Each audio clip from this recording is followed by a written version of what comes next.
Vamos llegando ya al final del seminario. Nos vamos sentando, si sois tan amables. Perfecto, sí. Sí. Bueno, pues antes de terminar, me gustaría deciros que, bueno, para aquellas personas que estéis interesadas, vamos a hacer también una fase formativa que durará toda una mañana el día 11 de octubre en la calle Ramón Power 54, que va a basarse sobre los temas relacionados con el concepto de la autonomía personal, el marco teórico judicial, y luego la parte de prestaciones de servicios, lo que es la filosofía de vida independiente, todo ese tipo de cuestiones. Lo digo para aquellas personas que estéis interesadas y que queráis complementar un poco el conocimiento, pues estáis invitados, por supuesto. Dicho esto, vamos a dar paso a la última ponencia, que la va a llevar a cabo Sergio González, que, como ya le conocéis aquellos que estuvisteis el día de ayer, es miembro del patronato de la Fundación 360 para la Autonomía Personal, y además pues tenemos la suerte de que es sociólogo y realiza estudios relacionados con lo que sucede alrededor de las personas con discapacidad y el modelo de autonomía personal. Así que voy a dar la palabra sin más preámbulos a Sergio. Cuando quieras, adelante. Pues muchas gracias, Javier. Nada, pues bueno, ayer os soltaba píldoras, si os acordáis, ¿no? Spoiler, que llamábamos, ¿no? Hoy vamos con el episodio piloto, ¿no? A ver qué os parece. Porque vais a ser los primeros en escuchar esto que hemos venido Javier y yo a presentaros. Bueno, en junio de este año hablábamos Javier y yo de una cosa que ayer comentaban también Rafael y Carmen, y es el tema de los datos, la dificultad para acceder a ellos. Además, Javier también lo comentaba, cómo esos datos a veces no reflejan la realidad tanto como realmente es. Entonces, bueno, hablábamos de que había un hueco de conocimiento que llenar, que era atender a las condiciones de vida de las personas con discapacidad física y orgánica en la Comunidad de Madrid, ¿no? Atender concretamente en lo relativo a aspectos relacionados con la autonomía personal. Entonces, considerábamos que era un nicho falto de conocimiento y que habría que explorarlo. Entonces, bueno, diseñamos este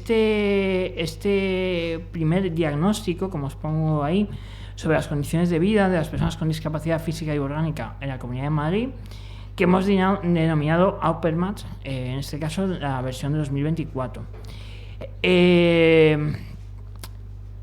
Nosotros lo vemos como un diamante que le falta pulir y que vamos a ir puliendo progresivamente.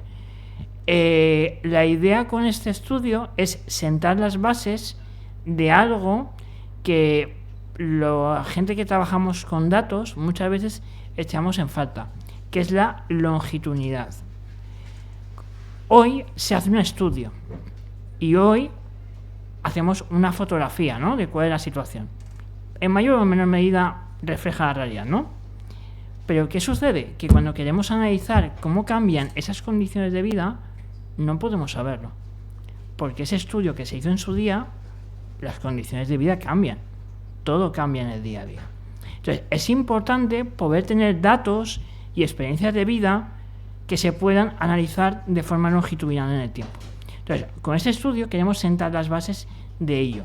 De que, por ejemplo, vosotros, como estudiantes, y vosotras, como estudiantes de un máster de Derechos Humanos, cuando tengáis a lo mejor que montar vuestros marcos teóricos, vuestros estados del arte, vais a notar que hay una importante limitación de datos.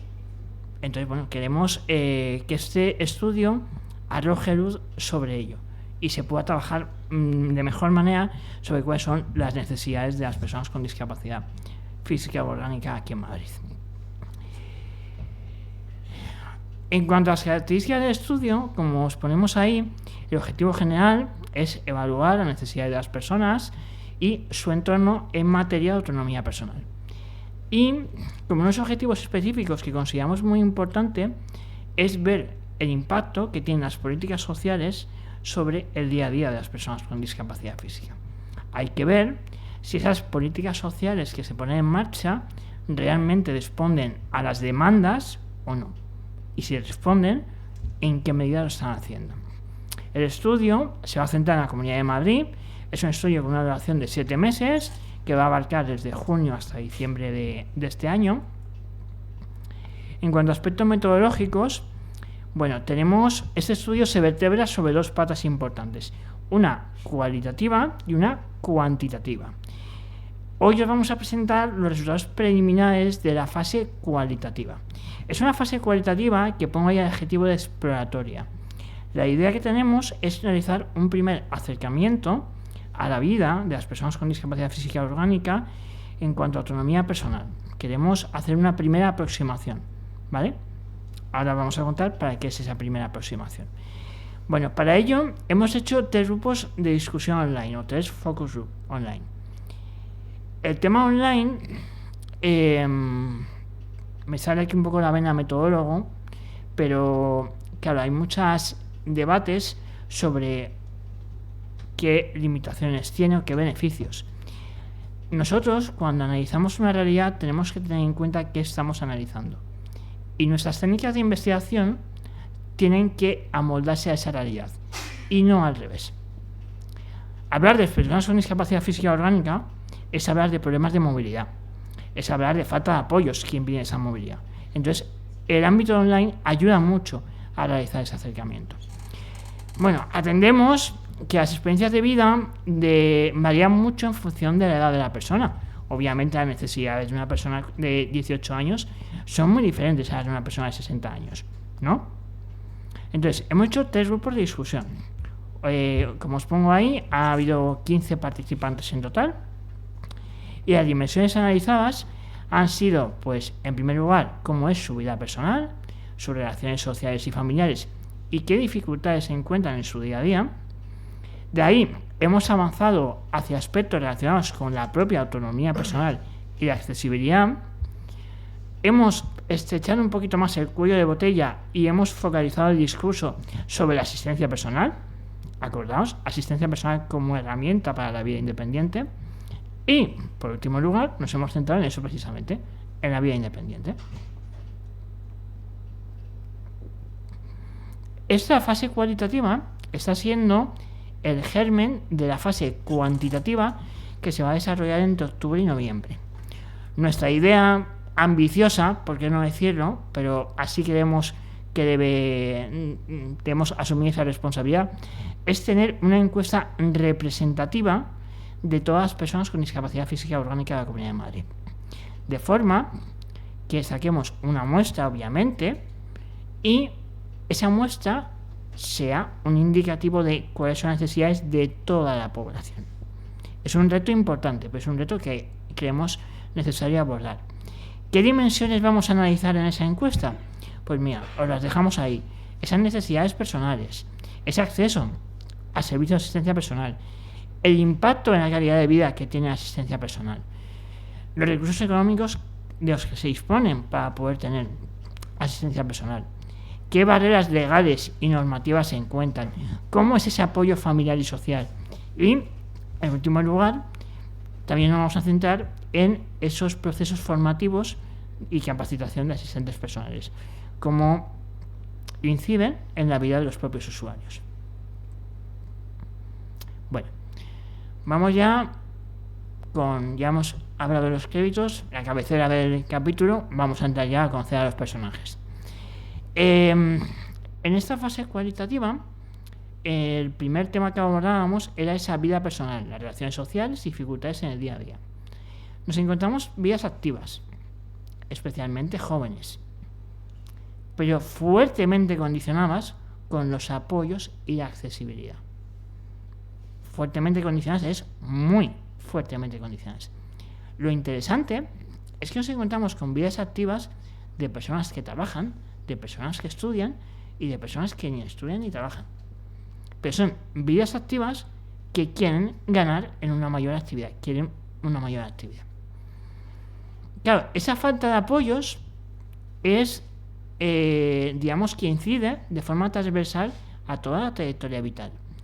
Y los modelos de familia que desarrollan las personas con discapacidad están fuertemente condicionadas por esa falta de apoyos. Ahora vamos a ver unos testimonios que van a ilustrar mejor todo esto.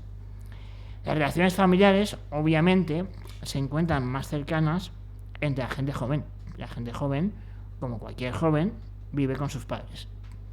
Y al igual que a alguien sin discapacidad le cuesta mucho poder independizarse, a las personas con discapacidad le cuesta más.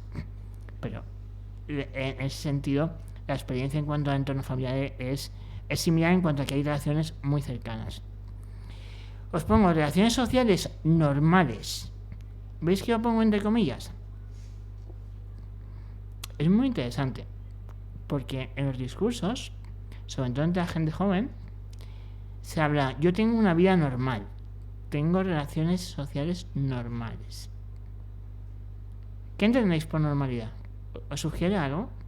Porque a mí me llamó la atención alguien que definió tener una vida normal. Bueno, os lanzo una hipótesis. Normal, podemos interpretarlo como una especie también de empoderamiento de la persona con discapacidad, de decir, soy capaz de desarrollar unas relaciones sociales como otras personas, sin ella. Claro, pero esas relaciones sociales, como decía al principio, están muy limitadas por la falta de apoyos o la accesibilidad. Os pongo ahí, ocio fuera del hogar versus dentro del hogar. Se quiere realizar ocio fuera del hogar. ¿Qué sucede? Que nos encontramos con problemas de accesibilidad, problemas en el transporte, falta de apoyos, que al final hacen que la persona con discapacidad diga, pues mira, prefiero que vengan a mi casa, estoy en un entorno amigable, tengo todas las necesidades cubiertas y de esa forma me ahorro ese estrés de salir de mi vivienda. Y ahí os pongo el uso de nuevas tecnologías. Hay un uso importante, sobre todo entre la gente joven. Ahora están relacionadas, surgen en los discursos pues la utilización de herramientas como Discord a la hora de jugar a videojuegos online. Hay un uso de nuevas tecnologías importante. Ojo, cuando la limitación física es importante, eso también influye en cómo se utilizan los dispositivos y qué barreras se encuentran, que lo veremos también ahora a continuación. La accesibilidad. Pero vamos, tema estrella que surge en el minuto 2, en el minuto 3, en el minuto 1, en el minuto 5. Pero vamos, como un capote, ahí vamos todos. Problemas de accesibilidad, pero todo, jóvenes, adultos y mayores. Todos. O sea, antes que la falta de apoyos humanos, sale el tema de accesibilidad. Y sale, como vamos a ver a continuación, de forma transversal a la hora de los vehículos propios, transporte, vía pública, espacios cerrados, ocio nocturno, sale en todo. La falta de apoyos humanos, también se hace referencia a ella y vemos pues que hay muchas personas desatendidas, pero muchas. Y cómo su ritmo de vida se adapta a sus apoyos, no sus apoyos a su ritmo de vida. Hay testimonios que lo van a ejemplificar bien. Claro, hay gente que desarrolla más espíritu crítico que otra, como cualquiera de nosotros. Y dice, pues es que llevo ya 30 reclamaciones hechas al metro de Madrid o a los autobuses. Claro, pero es que eso produce un desgaste en la persona muy importante. Porque ve que muchas reclamaciones no tienen resultado. Entonces es papel mojado al cual dedican mucha parte de su día a día que no tiene resultado. Y ese proceso desgasta. Os pongo ahí, se detectan mayores dificultades en el plano laboral que en el académico. Claro, hay testimonios que son duros, que dicen, yo me formo, como no me puedo insertar en el mercado laboral, me sigo formando. Os pongo ahí, formación sin inserción. Me formo de forma indefinida, porque la universidad, el instituto, son centros más o menos cerrados, con unos apoyos más o menos fuertes. Pero digamos que todo está más controlado. Pero en la inserción en el mercado laboral hay una demanda de apoyos mucho más importante y de falta de accesibilidad. de cara a mi tesis doctoral, el pasado mes de junio entrevisté a una persona en Galicia, que os quiero comentar el testimonio. Tenía parálisis cerebral bastante fuerte, tenía 55 años y me dijo una cosa que a mí se me quedó grabada y que si uno acababa la entrevista se me saltaban las lágrimas. Dice, tenía 55 años y decía, yo he vivido engañado toda mi vida, porque todavía me han dicho que si yo me formaba iba a poder trabajar. Y he vivido toda mi vida engañado. Pues es un buen resumen de la situación. Venga, vamos a ilustrar un poquito con varios testimonios. Mirad, ¿os sabéis lo que decía de los límites de familia? Una chica nos decía, yo no tengo hijos ni quiero tenerlos, porque no puedo cuidarlos, porque no podría cuidar a un bebé. Otra persona nos dice, con los problemas que encuentro en el transporte, joder, es que veo fatal, es que veo súper mal, lo he hecho muy, muy pequeñito. Vale, a ver si... ahí mejor, perdón, Javier. Con los problemas que encuentro en el transporte, tardaba 2 horas en llegar al trabajo y otras 2 horas en venir. Lo acabé dejando porque llegaba reventado a casa. Más. Ah, sí, si os giras, estupendo. No, tranquilo, sí, estupendo. No, lo único es Javier, le tapamos. ¿Más para allá? ¿Muy más para allá? Más. Ahí, perfecto, sí. Muchas gracias, Disculpadme que no me di cuenta del tamaño de tal. ¿Vosotros lo veis bien desde ahí? Vale, con eso me vale. Otra persona decía, me gustaría salir más, se me cae la casa encima. Si pudiera estaría todos los días en la calle, pero no me sacan. Ojo, no me sacan. Si se me cae la cena, ahí se queda hasta el día siguiente o cuando sea que venga el auxiliar de ayuda a domicilio. Bueno, entrando en autonomía personal y accesibilidad, yo antes de nada les decía, ¿a qué os evoca el término autonomía personal? Y les decía, decídmelo en 1 o 2 palabras. Bueno, poca gente me hacía caso, pero yo les incidía, en 1 o 2 palabras. Hablaban de independencia, hablaban de vivir dignamente, hablaban de eliminar barreras, hablaban de viajar sin limitaciones, hablaban de tener la asistencia personal que necesito y hablaban de oportunidades laborales. A una persona con discapacidad, cuando le preguntas a qué le evoca el término, le evoca a todo esto. Lo que comentábamos, la falta de accesibilidad. O sea, hay discriminaciones flagrantes. O sea, pero auténticas barbaridades que suceden hoy en día.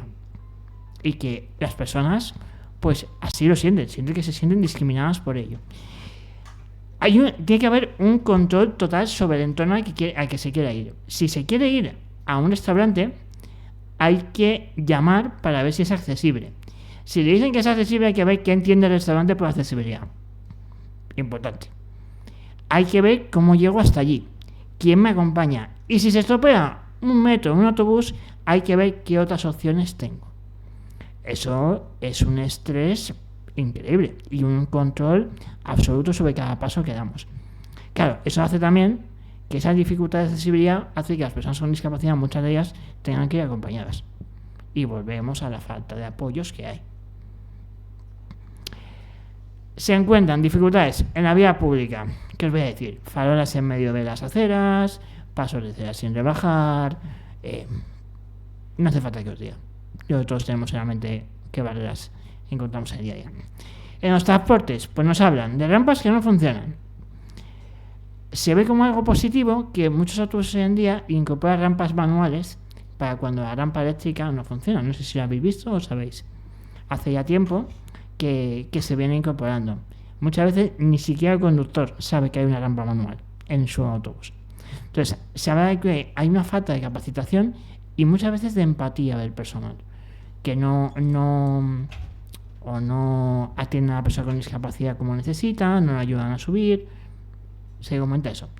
En el metro, los ascensores que no funcionan, vamos, eso es típico. Accesos y vehículos inaccesibles.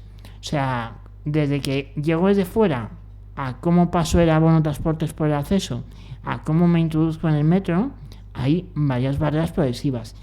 Comentaba una chica yo estoy buscando, hay un sistema que se llama Pulse, que en principio está enfocado hacia personas con discapacidad visual, que es que a la hora de coger ascensores, tú tienes en una aplicación en el móvil y el ascensor tiene un código. Tú introduces el código en la aplicación y le dices, estoy en tal sitio y quiero ir a tal planta. Y el ascensor baja, se abren las puertas y te sube a esa planta. Obviamente esto hay que promocionarlo. O sea, a mí, por ejemplo, me cambiaría la vida. O sea, ahí nos quitamos el problema de botoneras a una altura diferente. O sea, son sistemas buenos que hay que promocionar. Bueno, en cercanías. Es que directamente no hay ni siquiera intención de hacer uso de él. O sea, es tan mala la accesibilidad que es que no hay ni demanda. Porque es que requiere mucha planificación. Requiere llamar y decir, yo esta tarde de tal hora a tal hora voy a hacer tal trayecto. O sea, es muy complejo y la gente directamente es que no lo tiene ni en cuenta. Eurotaxis, pues bueno, Javier sabe mucho más que yo. Esos problemas de disponibilidad que van a más y esos sobrecostes. Claro, hay gente que dice, no, es que yo sí quiero llegar a un sitio que es muy importante y no puedo perder la cita, o tengo que coger un tren. Yo mismamente me ha pasado hace un mes, tienes que coger un taxi, porque es lo que mayor seguridad no completa te da de que vas a poder llegar a tu destino. Claro, pero un taxi cuesta mucho más que un billete de tren. En el transporte aéreo, bueno, pues experiencias desagradables. Pérdidas de silla de ruedas, llegas al destino, la silla de ruedas ha cogido otro vuelo y tú vas a tener en la silla de ruedas, está en Brasil. Problemas con el personal, porque el personal del avión muchas veces no quiere despegar si no estás en una determinada posición. Cosas muy complicadas. Y en cuanto a vehículo propio, pues se señala dos cuestiones: el coste de adaptar un vehículo y la falta de aparcamientos. Son las dos cuestiones que más se destacan. Comenta este usuario: cercanías no me atrevo a coger. Una vez me tuvieron que sacar los bomberos. Pues a ver, con estas experiencias, ¿quién se planta a coger cercanías? Bueno, en cuanto a asistencia a espectáculos y eventos, se denuncia emplazamientos con visibilidad limitada e incómoda. Teníamos una usuaria que fue a ver a Taylor Swift y la mitad del escenario lo ocupaba una pantalla. Entonces veía a Taylor Swift cuando salía del escenario por la pasarela y ya está. O sea, ni siquiera veía bien la pantalla de la televisión.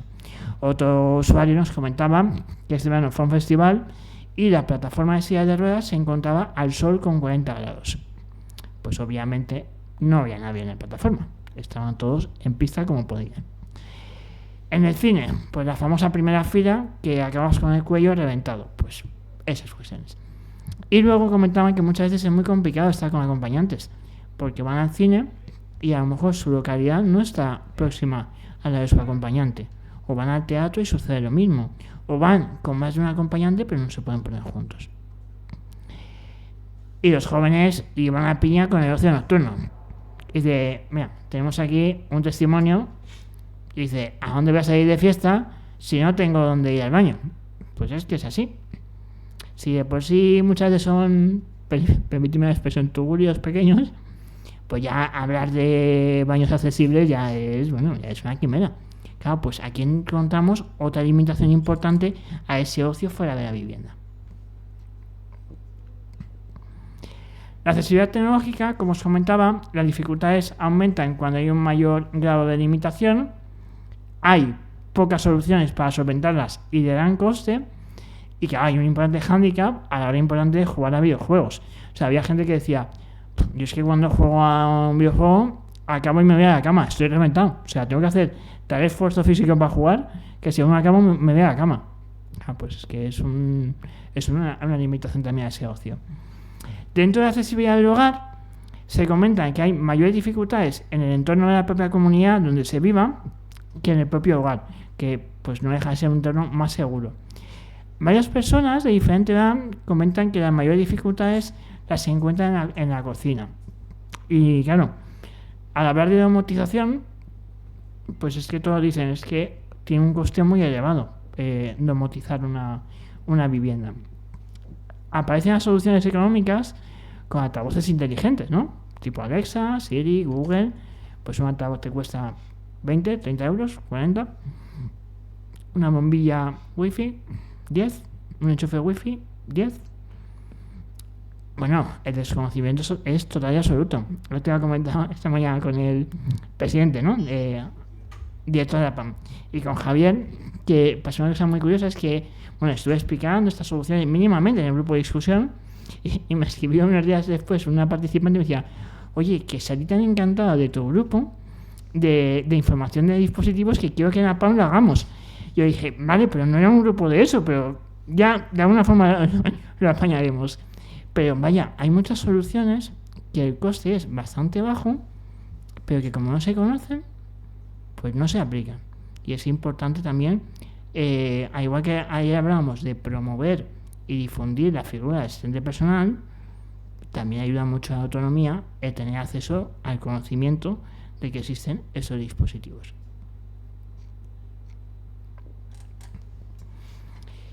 En cuanto al material ortoprotésico, pues se comenta, hace falta una mayor innovación que aumente esa autonomía personal y el elevado coste económico que tiene.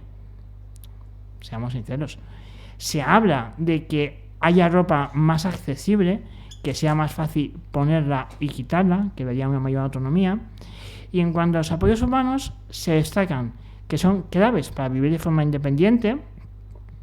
Se hace referencia a un no muy buen funcionamiento de servicios de ayuda a domicilio. Se quiere poder elegir al trabajador con el que le dé esos apoyos, pero también se comenta que es difícil encontrar trabajadores que digamos respondan a sus necesidades adecuadamente. Claro, ¿esto qué hace? Que si hay una falta de apoyos, los apoyos no se financian públicamente y los tengo que financiar yo, pues esa falta de apoyos sobrecarga el entorno familiar. Claro.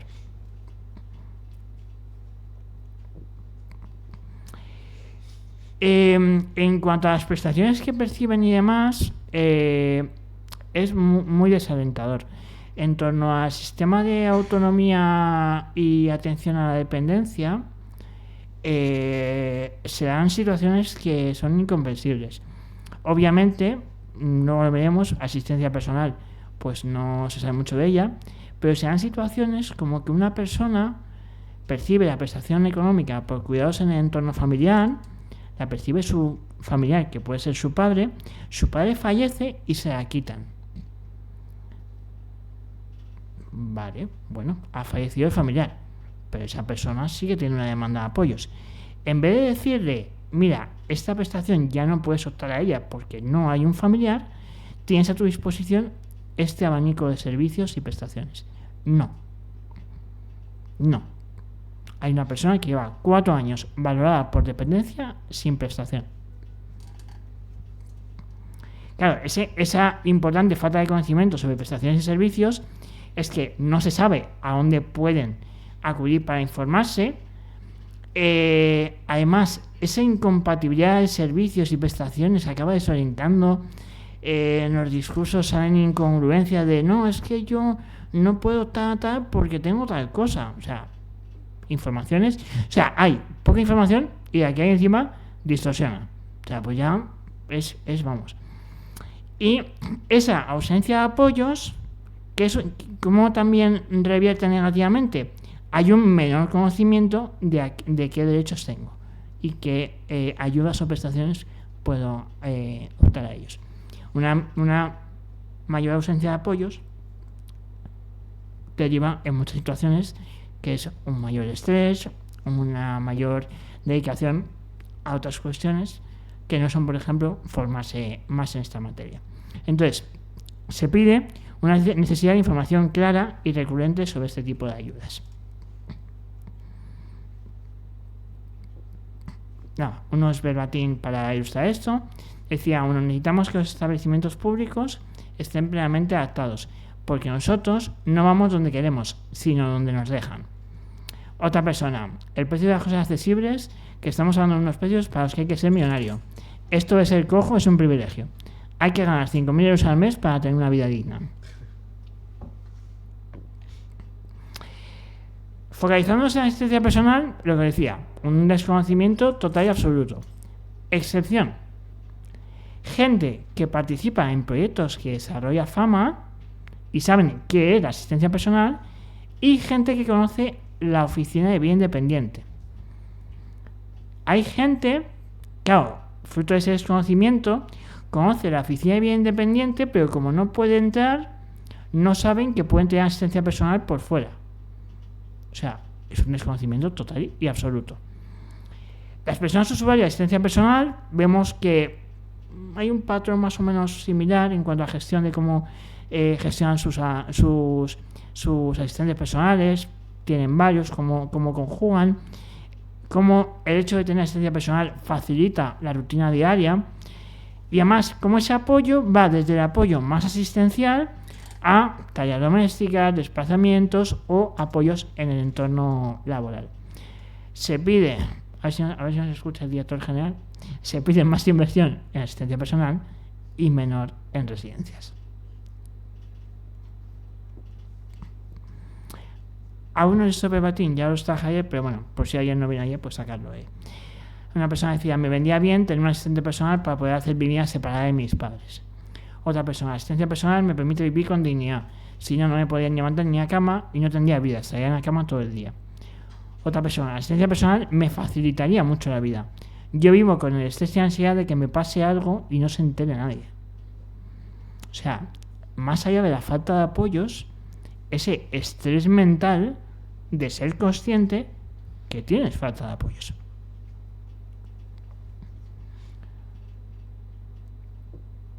Por último, el último apartado, que era ese de vivir de forma independiente, vemos cómo claro, la falta de apoyos y la accesibilidad lo dificultan. Y en el discurso emerge otro tema estrella, que es vivir en una residencia. Que yo lo contemplo cuando hago los grupos de discusión, pero no me hace falta sacarlo, porque sale antes. Claro, no se quiere. No se quiere. Javier probablemente sepa mejor, en mayo creo que fue, Fama y Radio Intereconomía tiene un programa de radio que os invito a escucharlo, que se llama Sin palos en las ruedas. Entonces de vez en cuando pues comentamos algún tipo de resultado de estadísticas que salen y demás. Claro, en las residencias ha salido una encuesta este año que pone que solamente el 8% puede decidir qué y cuándo comer. Solamente 1 de cada 2 personas puede elegir cómo decorar su habitación. Insisto, cómo decorar su habitación. Solamente 1 de cada 2. Solamente un 20% puede salir cuando quiera. Entonces, pues, soluciones: régimen de empleados domésticos, cohousing, pero bueno, opciones un poco más que son híbridos.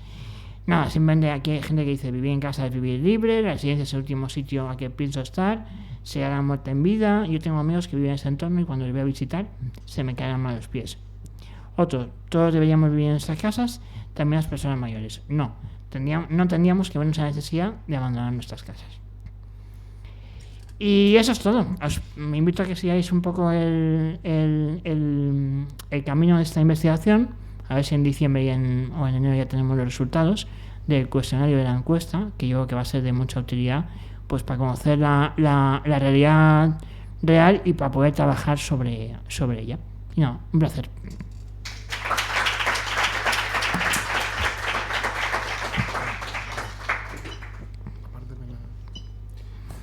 Bueno, no sé si hay alguna pregunta, alguna duda que se quiera realizar. No. A mí me gustaría, si no hay ninguna pregunta, decir algunas cuestiones. Bueno, lo primero es más que... Vale. Me acaban de dar una noticia que me ha roto el esquema. Bueno, no, que tenemos que acabar pronto. Solamente decir que... Bueno, si no grito ya está, no hace falta... No hace falta los audiovisuales, grito y ya está. No, pero se están grabando. Ah, vale.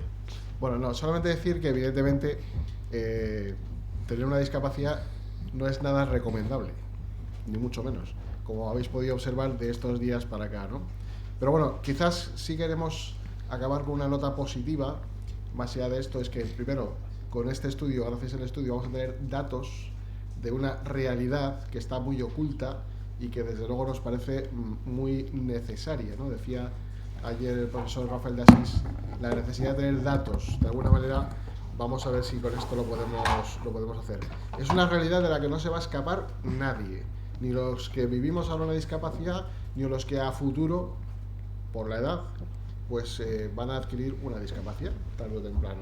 Finalmente, además, también creo que estamos consiguiendo el contagio de lo que es la accesibilidad, la autonomía personal, por el mero hecho de que el ser humano se siente que algún día le va a pasar a él. Y sobre todo también porque hay una pirámide poblacional que está a la inversa.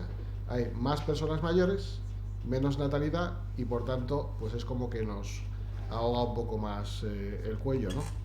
Después hay que decir una cosa importante, que al final los conceptos son realmente significativos. Cuando hablamos de Smart Cities, parece que hablamos de un titular, algo muy marketingiano, pero los Smart Cities son también necesarios dotarles de que el contenido sea practicable para todas las personas. Y al final tenemos una ciudad inteligente, amable, a través de la tecnología, pero cuando pinchamos en un sitio donde queremos ir porque nos está orientando que hay un monumento fantástico, no podemos pasar, pues es más que evidente que al final la aplicación le vale para una parte, es decir, estamos segregando una vez más a la población y el resto la estamos apartando, ¿no? Yo creo que en ese sentido es, cuando menos, muy interesante. Desde luego esto no sería posible si no fuera porque hay un tejido asociativo muy estructurado y bastante potente. Hemos conseguido que al final la cultura de la vida independiente, pero sobre todo de los derechos humanos, porque al final esto es una cuestión de derechos humanos, por eso estamos en la Carlos III y el Instituto, vuelvo a reiterar nuestro agradecimiento sobre derechos humanos, es una cuestión a tener muy en consideración para cambiar hacer ese giro cultural, ¿no? Yo creo que es algo significativo que a través de ese tejido asociativo donde hemos cambiado la cultura a base de presión, a base de pasar muy malos momentos, de enfadarnos muchísimo con la administración, de que la administración nos quiera apartar intentando ver cómo nos quita subvenciones, como ese tipo de cosas ocurren y hay que aguantar la presión para conseguir hasta dónde hemos llegado hoy. Si echamos la vista atrás desde el año 75, que termina, digamos, o comienza el periodo de la democracia en nuestro país, es cuando se genera tejido asociativo, los agentes sociales, sindicatos, etcétera, etcétera, pues se van avanzando en derechos tanto laborales como sociales, etcétera, etcétera. Bueno, es algo que creo que es importante reflejar, porque de otra manera sería muy complicado. Ha hablado del transporte, ha hablado de... Pero es que además en el modelo asistencial de la medicina, en un lugar donde nos podríamos, porque al final, no vamos a engañarnos, nos podemos ver identificados en esos espacios porque vinculamos mucho la discapacidad al estar enfermo, que es un error conceptual tremendo. No una persona con discapacidad está siempre enferma. Una lesión medular o otras patologías, por ejemplo, de vez en cuando a lo mejor puede tener algún problemilla, pero no constantemente está enfermo y puede estar perfectamente integrado, trabajando. O sea, no es un sujeto pasivo. Si lo es porque quiere serlo en muchas ocasiones, ¿no? Pero, de alguna manera, incluso hasta en los modelos asistenciales dentro de la medicina, no entienden cómo una persona dependiente puede ir acompañado de su asistente personal para ser atendido en un tratamiento o en una asistencia médica. Por ejemplo, así cuando vamos a urgencias, lo primero que le dice una persona muy dependiente es para subirte a la camilla, ¿no? Son cosas que yo creo que son conceptos que al menos en el ámbito de la medicina se debería conocer, y en ese sentido pues seguimos trabajando también para que haya modelos de asistencia adecuados a personas con discapacidad. Miren, al final yo creo que quienes gobiernan lo único que les interesa es que las cárceles estén bien dotadas de tecnología, de derechos humanos. ¿Y saben por qué? Porque muchos acaban ahí. Entonces, de la misma manera que pensamos de esa manera, vamos a empezar a construir pues un sistema donde todos empecemos a pensar que en lugar de las cárceles vamos a acabar siendo asistidos por alguien, ¿vale? Es una analogía un poco brusca, pero para que vean un poco el modelo que tenemos qué es lo que más nos preocupa, pensando que estamos por encima del bien y del mal, y que al final, bueno, eso le toca al mundanal persona, ¿no? Que no tiene nada que ver con mi estatus social, económico, no. La discapacidad llega cuando le da la gana, como llegan las enfermedades que nos matan, como el cáncer, como etcétera.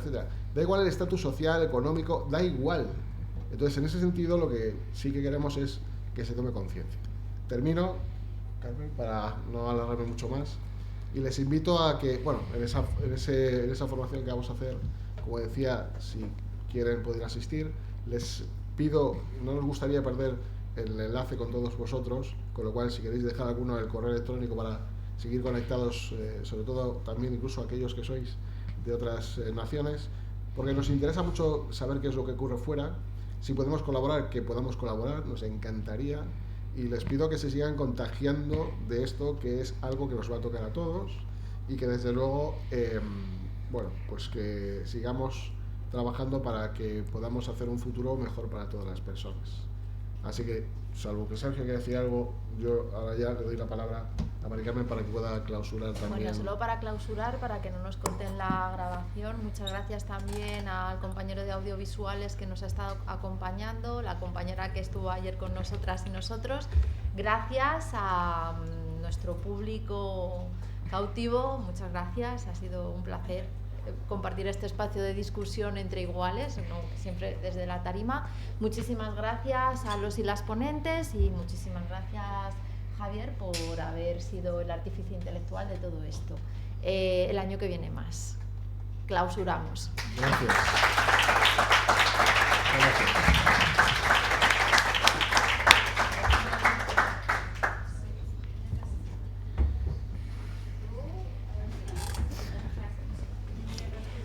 Se me fue, no sé si me fue la hora mucho o poco, No, pero me metí en ello, Carmen, no sé. Me he metido en el papel, no pasa nada. Pero- En realidad, bueno, yo tengo clase, os tengo que dejar corriendo porque me tengo que ir para comer algo porque tengo Me clase devuelves. luego. Pero Me metí es que habíamos dicho a la única. Ya está. Pues nada. Y otro año más, ¿no? Oye, Cosechando éxito. qué maravilla, ¿eh? A mí me gusta porque es el objetivo que buscamos, ir haciendo difusión, Eso. que vayan a otros sitios, que tengamos sinergias con ellos, que podamos ir en contacto mejor. Joder, y que este foro se quede como una